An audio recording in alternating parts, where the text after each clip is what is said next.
주신 은혜에 감사하는 5분 묵상. 오늘은 이사야서 52장 1절에서 15절 죄를 끊고 떠나야 인도하신다 제목으로 하나님의 말씀 보겠습니다.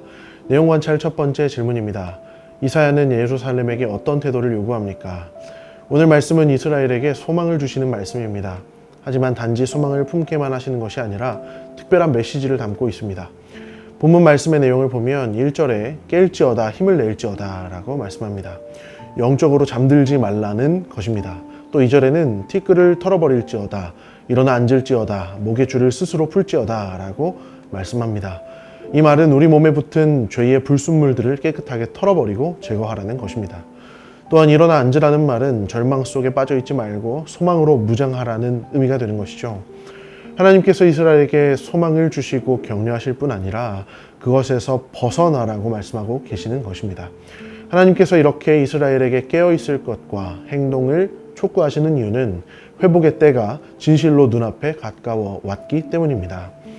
두 번째 질문입니다. 이사야는 백성이 어떤 모습으로 바벨론에서 나와야 한다고 말합니까? 11절 말씀을 보면 너희가 부정한 것을 만지지 말며 스스로 정결하게 하라 말씀하십니다. 또 13절은 그들은 형통한 모습과 존귀한 모습으로 돌아올 것이라고 말씀하고 있습니다. 하나님께서는 이스라엘 백성이 포로 생활에서 벗어날 때 그들이 어떠한 것들을 준비해야 하는지 명확하게 지시하고 계시는 것입니다. 즉 광복날에 따라야 할 회복의 매뉴얼을 주고 계시는 것이죠. 부정한 것을 멀리하고 정결하게 하며 존귀한 모습을 가지라는 것입니다. 이것은 구약의 출애굽을 생각나게 합니다. 다시금 약속의 땅으로 돌아갈 이스라엘이 기억할 것은 자신을 정결하고 존귀한 하나님의 백성답게 그 모습을 갖추는 것임을 우리는 알 수 있습니다. 연구와 묵상입니다. 하나님께서는 왜 백성이 스스로 깨어나 죄악을 끊고 떠날 준비를 하게 하십니까? 그런 일이 일어날 것 같지 않다고 믿는 사람의 마음을 돌이켜서 그 일을 믿도록 설득하기란 굉장히 어려운 일입니다. 특별히 빼앗긴 나라의 주권이 회복될 것이라는 사실을 믿기란 여간 어려운 일이 아니었을 것입니다. 이스라엘 백성은 오랜 포로 생활 가운데 소망을 모두 잃어버린 상태였습니다.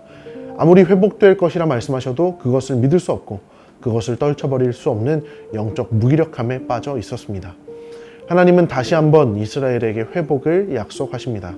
그리고 약속을 믿지 못하는 이스라엘에게 다시 한번 그것을 믿으라고 말씀하십니다.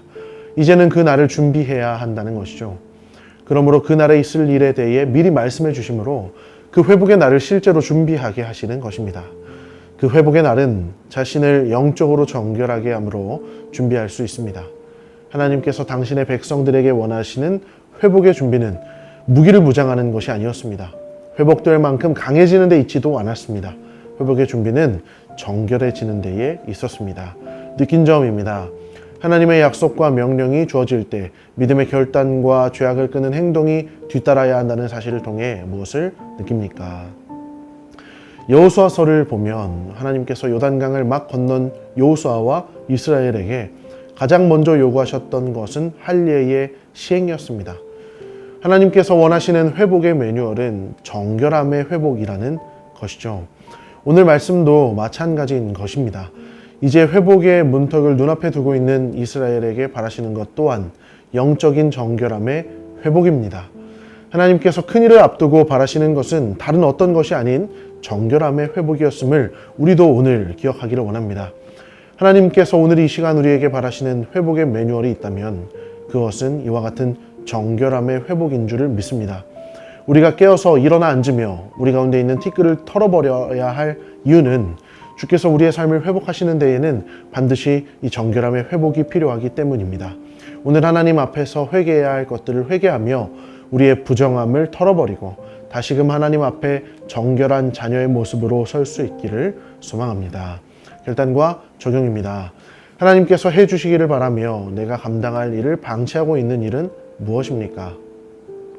하나님의 약속을 믿고 내가 죄악과 게으름, 낭망에서 떠나 변화하기 위해 무엇을 결단하겠습니까?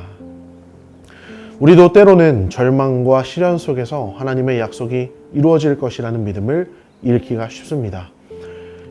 영적으로 무기력해지며 절망감에 빠져 있는 날이 길어지기도 합니다. 그러나 하나님께서는 언제나 우리를 보호하시며 회복의 약속을 반드시 이루심을 기억하기를 소망합니다.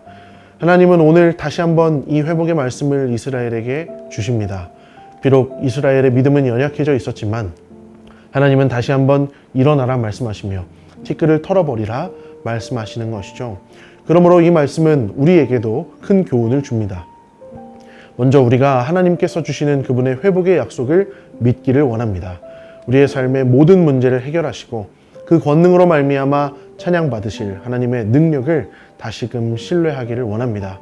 또한 오늘 기록된 말씀처럼 우리의 심령이 깨어나며 일어나서 그날을 신실하게 준비하기를 원합니다. 말씀에 의지하여 주의 약속을 믿고 그분의 인도하심을 따라가는 자들은 그 회복의 기쁨을 미리 맛볼 수 있을 줄을 믿습니다. 그 영광에 합당한 모습으로 다시금 우리의 심령이 정결케 되며 영적으로 각성하여 하나님의 일하심에 합당한 자녀의 모습을 갖추는 하루가 되기를 진심으로 소망합니다. 이 시간 함께 합심하여 기도하기를 원합니다. 하나님께서 허락하실 회복의 약속을 의심치 않으며 굳건히 신뢰하기를 원하오니 주께서 우리의 마음을 주장하여 주옵소서. 하나님의 일을 눈앞에 둔 자답게 가장 먼저 영적인 정결함을 회복하기에 힘쓰게 하소서. 우리가 사모했던 세상의 소망이나 죄악된 습관들을 떨쳐버릴 수 있도록 믿음과 결단의 용기를 허락해 주소서.